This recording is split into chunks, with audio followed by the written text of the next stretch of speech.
Em Provérbios capítulo 25, versículo 28, a palavra diz assim: como uma cidade derribada que não tem muros, assim é o homem que não pode conter o seu espírito. Uma outra tradução chega a dizer que como uma cidade com muros derrubados, assim é o homem que não tem domínio próprio.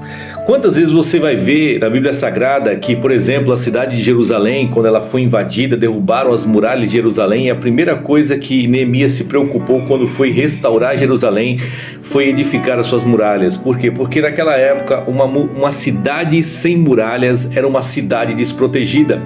E quando Salomão faz essa comparação, ele quer dizer que muitas vezes as nossas atitudes, o nosso falar, o nosso pensar, o nosso agir leva a decisões precipitadas, sem domínio próprio, e isso faz com que você se arrependa amargamente depois. Quantas pessoas que você ama verdadeiramente, você muitas vezes falou uma palavra mal falada na hora errada e magoou o coração dessa pessoa. Quantas atitudes suas que você acabou tomando precipitadamente e muitas vezes lá na frente você se arrependeu. Quantas coisas você fez na vida e você parou lá na frente e pensou: se eu tivesse pensado um pouquinho mais, se eu tivesse controlado a minha atitude, se eu tivesse controlado a minha língua, se eu tivesse domínio próprio, certamente eu não estaria colhendo o que eu estou colhendo hoje.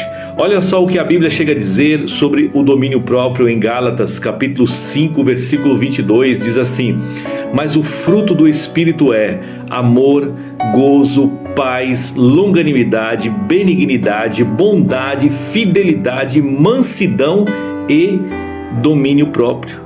E contra essas coisas não existe lei. Ou seja, o domínio próprio tem que fazer parte da nossa vida, porque ele é um dos frutos do Espírito Santo. E se nós temos o Espírito Santo em nossa vida, nós precisamos ser controlados. Então a palavra que Deus está nos mandando no dia de hoje é: permita com que o meu Espírito controle as suas vidas. Muitas vezes a pessoa pensa dessa forma, né? A minha vida sou eu que mando, então não tem ninguém nada a ver com ela. Eu que vou fazer o que eu quero. Mas existe uma lei dentro da Bíblia Sagrada que tudo aquilo que o homem planta, ele vai colher. Então tenha domínio próprio, porque Deus te ama, Deus quer transformar, Deus quer fazer algo grande em sua vida. Mas o que Ele está pedindo para você no dia de hoje é: permita com que o fruto do domínio próprio domine o seu ser, para que lá na frente você não venha colher coisas ruins para você. Que Deus te abençoe, receba esta palavra em teu espírito, tenha um coração cheio de fé, de amor e paz, longanimidade, mas principalmente de mansidão e de domínio próprio.